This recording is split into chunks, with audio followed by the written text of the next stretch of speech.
We've all seen those creaky old windmills on farms, and although they may seem about as low-tech as you can get, those old windmills are the predecessors for new modern wind turbines that generate electricity.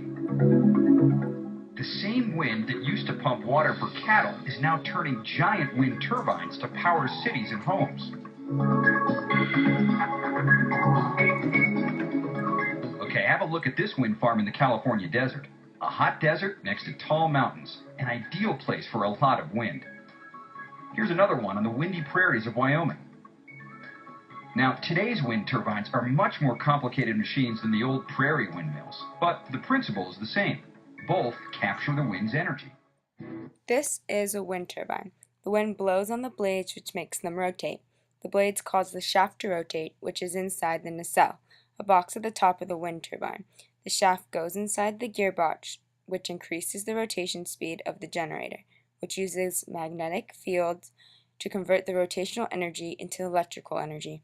Then the power is transferred to the transformer, which converts the electricity coming out of the generator, which is normally around 700 volts, to the right voltage for people to use and to be distributed. That voltage is typically around 33,000 volts. Then the electricity is sent to the national grid, and from there the electricity is transmitted around the country.